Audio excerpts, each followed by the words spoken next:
আমাদের এগিয়ে বাংলার এই দুবাই বিখ্যাত দুবাই যিনি দার্জিলিং দীঘা যেখানেই যেতে হোক না কেন ভায়া দুবাই হয়ে যান।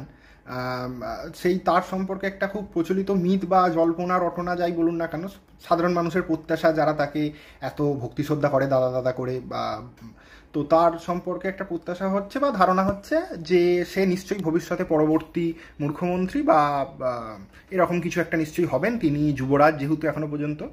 কিন্তু আমার মনে হয় যে নীরব মোদী, মেহুল চোকসি, বিজয় মাল্য এরকম প্রচুর ভুরি ভুরি উদাহরণ, বা যাদের কথা সেরকমভাবে আমরা জানি না, কারণ বেশিরভাগ ক্ষেত্রেই তো বেশিরভাগ জিনিসের কথা জানতে পারা যায় না, তাহলে পাগলা হয়ে যাবো, 150 কোটির দেশ।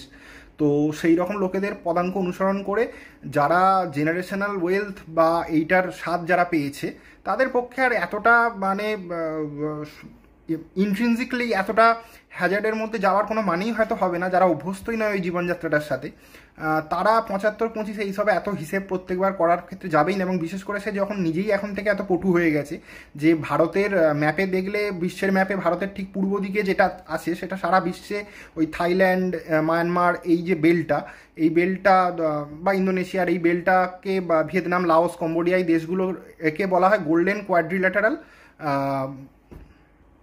না সরি গোল্ডেন ট্রায়াঙ্গেল বলে।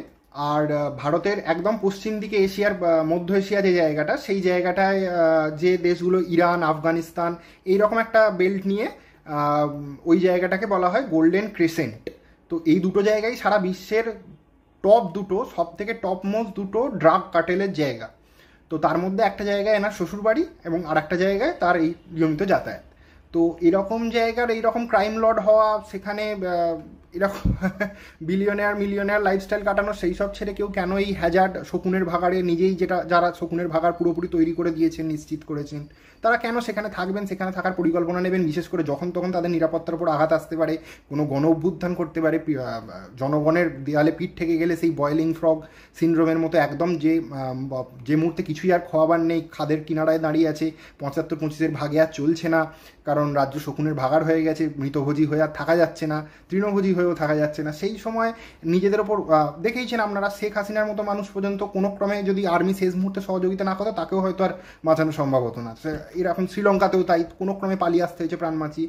তো সেই সব কালো দিনের অপেক্ষা কেউ কেন করবে শুধু শুধু? আর সব থেকে বড় কথা, যাদের দীর্ঘমেয়াদী পরিকল্পনাই নেই, যারা নিজেরাও জানে ইনকম্পিটেন্ট, তারা কেন ওই রিস্ক নিতেই যাবে? তারা তো যত তাড়াতাড়ি সম্ভব ঘর গুছিয়ে যত তাড়াতাড়ি সম্ভব অবসরে নিতে চাইবে। সেটাই তো বিশ্বের সমস্ত ওয়েলথ অ্যাডভাইজার যারা, তারা তো সেটাই বলে, এটাই ওয়েলথ, মানে কত তাড়াতাড়ি লোকে অবসর নিয়ে নিজের জীবনটাকে জীবনের মতো কাটাতে পারে, সেটাই তার ওয়েলথকে ডিফাইন করে। আর ভারতে সেই ইকোসিস্টেম পুরোপুরি তৈরিও আছে, কে কোথায় কাকে গিয়ে ধরলে পালাতে পারবে, সমস্ত হাওয়ালা ট্রানজ্যাকশান করিয়ে নিতে পারবে, সেই সমস্ত কিছু ভারতে রেডি আছে।